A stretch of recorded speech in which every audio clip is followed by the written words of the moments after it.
happened was, do you remember actually a couple weeks ago when we were recording, I said that a friend that prayed for me Yeah. and was telling me about everything that I was going through Yeah. up to that moment. Yes. This is the friend. Oh, okay. And so that story was, just to set the scene a little bit, have you ever done any like pregame chapels for teams or anything? Like sports teams? Nope. So it's the idea Not that a ton of sports in Eastern Europe. We play on Sunday. I don't know. You guys got soccer. Yeah. It's a pagan sport. So playing on Sundays, we have, we always have a like a chaplain service. Okay, yeah. And so we had a team chaplain, thankfully. And that's how we got connected with Dave, because our team chaplain, named Ray McElroy, was another super influential guy in my life, had Dave come and speak to us for a pregame chapel. That's awesome. And so, obviously I've just told you about how impactful Dave can be in someone's life. This day, I didn't know him. And during this chapel service, I was kind of just like getting ready for a game. It's 4 hours before kickoff, literally.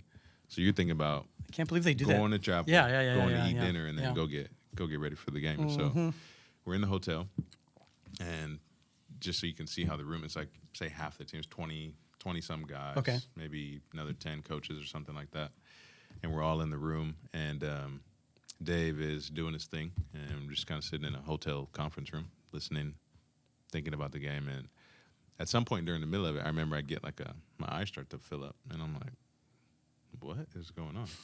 And like fills up again, and like tears start to leak a little bit, and like a couple of minutes go by, and I'm like starting to have to do this now, with like my hands in my shirt, and I'm like, what the heck? And to the point where then I start overflowing, I can't see anymore, and then I start having the chest thing where you're like where you're like crying like uncontrollably. I was Wait, was sobbing. it because of what he was? No. What? Because I literally don't even remember what he talked about.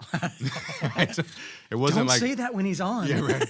It wasn't like I was hanging on his Right. words. It just was in you. Yeah, it was just like sitting there while he was just there too and talking, and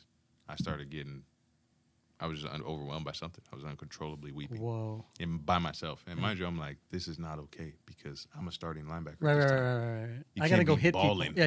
Yeah. Before Unacceptable behavior before a Monday game. Night Football. And to tie in for you, this was Colin Kaepernick's first game. It was his first start that night. Let's go. So you know what happened that day. Yes, I do. But anyway, so That's my team.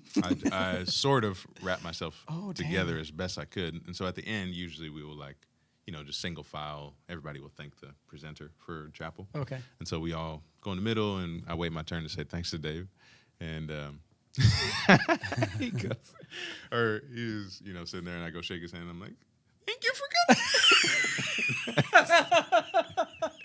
I thought I had it all together.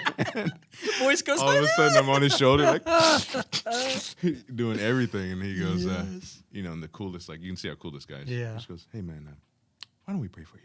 And so awesome. I sit down, and it's him and a couple teammates and our chaplain, Ray.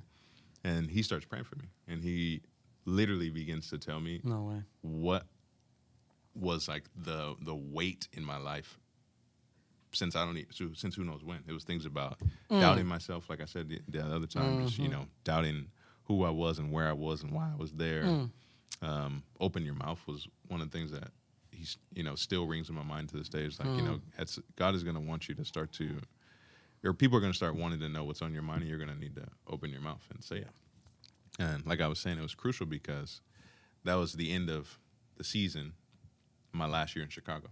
Wow. And so this was literally right before that transition of, in a matter of 2 months, I was going to now be not the young guy in the locker room anymore. Veteran. I was now the veteran that people were looking to. So open my mouth and not doubting myself were two messages that I had to hear. Right. You were going to need it. For myself and to be what I need to be for that team situation, So that was a story when I met Dave, so, nothing major. Just kind of That's dramatic. General weeping, supernatural, sobbing story. Dave, did he do a good job? Did he tell the story right? Not bad.